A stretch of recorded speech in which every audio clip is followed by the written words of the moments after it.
কি গো বলো। চলে আসো। আজকে কিন্তু বেশি আইটেম করিনি, আজকে হচ্ছে ভেজ থালি। ওকে, আজকে বৃহস্পতিবার তাই আজকে বৃহস্পতিবার, ওই জন্য ভেজ থালি করেছি। কি কি করেছো বলো দেখি। আজকে আইটেমের মধ্যে রয়েছে সাদা ভাত, হুম, বটবটি আলু ভাজা, কারণ ঘরে যা সবজি ছিল তাই দিয়ে আমি রান্না করেছি। আজকে বাজারেও যাওয়া হয়নি, বাবার শরীরটা একটু খারাপ। এখানে বেগুন ভাজা দিয়েছি, ভেজ ডাল করেছি ফুলকপি গাজর বিনস দিয়ে, বাহ, কাজু কিশমিশ দারুণ। আছে। আর এটা হচ্ছে বড় লঙ্কা আছে না, সেই বড় বড় লঙ্কাগুলো, ঝাল বেশি হয় না যেগুলো, তাই তো? হ্যাঁ হ্যাঁ হ্যাঁ, ওগুলো বড় লঙ্কা দিয়ে চপ করেছি। আর এটা কি বলতো? এটা কি? এটা টক পালন নিশ্চয়ই? না, একদমই না।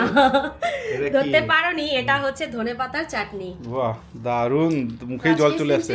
রেসিপি তাই এবার চটপট খেয়ে নাও। আচ্ছা, কি বলতে হবে কিছু? না বললেও তো চলবে আরে নাকি? ঠিক আছে, বসো না। ঠিক তুমি আছে। খাবে আর বলবে না যে কেউ কি সে ঠিকঠাক তো হয়েছে অবশ্যই, কিনা। ঠিক আছে, আমি শুরু করছি তাহলে। হ্যাঁ একদম। কি গো, শুরু করো। আচ্ছা, শুরু করলাম আজকে দেখি। হ্যাঁ,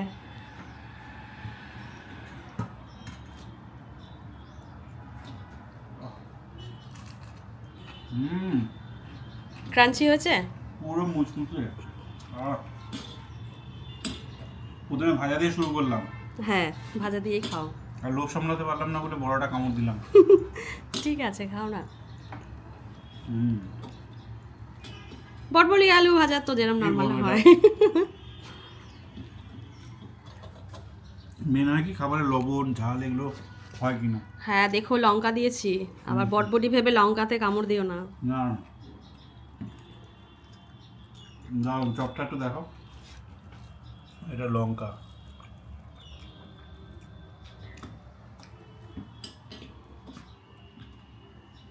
আজকে ডালই মেইন জিনিস, ডাল হ্যাঁ। দিয়েই চলবে। ডালটাই হচ্ছে মেন। দেখো কি কি আছে এর মধ্যে, দেখো পুরো ভেজ, পিওর ভেজ আজকে। আজকে পিওর ভেজ, আজকে কোনো আচ্ছা, আমাদের আমিষ হবে না, আমরা পুরো বৃহস্পতিবার নিরামিষ খাই। totally। একটু টকটা চেখে দেখি। হ্যাঁ, ডাল দিয়ে ভরিয়ে ভরিয়ে খেলে বাহ। খেতে পারো। দেখে টক পালানোর মতন লাগছে বলো। একদম। স্বাদ কি? এ পুরো অন্য জিনিস, দারুণ। হুম। আমি তো বলবো যারা টক পালন খেয়েছে তারা যেন অবশ্যই এটা খায়। এটা কি বলে? ধনেপাতার চাটনি। ওফ, চাটনি সরি, ধনেপাতার আচার। আচার, কিন্তু আমি প্রথম খাচ্ছি জীবনে, একদম অসাধারণ। আমি তো বলবো সবাই একবার করে খাবে। আর দেখতে কিন্তু টক পালনের মতনই না। আমি তো ভাবলাম টক পালন করেছো। না এটা যে এত সুন্দর, ধনেপাতা টক লেবু মিশিয়েছো তাহলে? না, ওর মধ্যে একটুখানি ওই তেঁতুল দিয়েছি, তেঁতুল জল। আহ, বেশি হয়ে যাচ্ছে, সরি।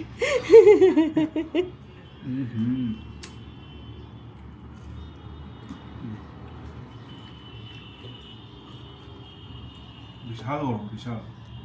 চপটা একটু গরম গরমই দিলাম, কারণ ঠান্ডা হলে যদি আবার নরম হয়ে যায়। নরম হয়ে যায়, ঠিক।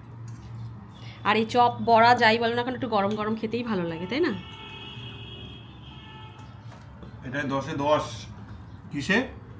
ধনেপাতার আচারে। আর ডালে 10-এ 0। না না, ওটাও 10-এ 10, বাট এটা তো আমি খাই ভেজ। হুম হুম। ধনেপাতার আচার বা চাটনি যাই বলো না কেন, আমি প্রথম খাচ্ছি। হুম হুম। তুমি তো সচরাচর এইসব খেতে চাও না, বাটাবুটিও খেতে চাও না, কিন্তু যখন খাও তখন কি বলো? খুব ভালো, খুব ভালো। মনে আছে লাউ পাতা চিংড়ি বাটা খেয়েছিলে? অসাধারণ ছিল। আর একটা আছে না, পটলের দোরমা দোরমা, নাকি? পটলের দোরমা। ওটা কি চিংড়ি মাছ দিয়ে করে না? হুম, পটলের দোরমা। ওহ। হ্যাঁ। খাবে একবার? না, তুমি খাও। আরে এক গাল তুমি নিয়ে খাও, নাও। আরে খাও না তুমি, হুম হুম। তুমি খাও। আসো আসো। একটু বেগুন, একটু ডাল, একটু ধনেপাতার চাটনি আচার, আচার। বলো। ফাটাফাটি। অন্যরকম একটু, কিন্তু খুবই ভালো, মানে অনেকটা সাউথ। একটু অন্য টাইপের, কিন্তু দারুণ, মুখে লেগে থাকার জিনিস। এটা দেখো অনেকক্ষণ ধরে খেতে ইচ্ছা করছে, তুমি তো আচ্ছা, দিচ্ছ না। আরে আমি কি করে বুঝবো? আমি তো না। খাও। কেমন হয়েছে? হুম, পুরীতে গেলে এই লঙ্কার চপগুলো পাওয়া যায় না? আমার খুব আশা থাকে যাতে আমি, মানে এই লঙ্কা, যাক আমাদের কলকাতাতেও পাওয়া যাচ্ছে এখন, আমার আশাটা পূরণ হচ্ছে। আসলে কি বলো তো, আজকে রান্না করার সময় দেখলাম বাবার শরীরটা খারাপ, হ্যাঁ। তুমি দোকানে একা সামলাচ্ছ, বাজার কে করবে, ওই জন্য ঘরে যা ছিল আমি তাই দিয়ে ভাবলাম আজকে ভেজ করে দিই। বুঝতে পেরেছি, না দারুণ হয়েছে, সিম্পল বাট অসাধারণ। সিম্পল, একদম সিম্পল। ঠিক আছে, তাহলে আমি খাওয়া দাওয়া শেষ করছি। একদমই তাই, টাটা।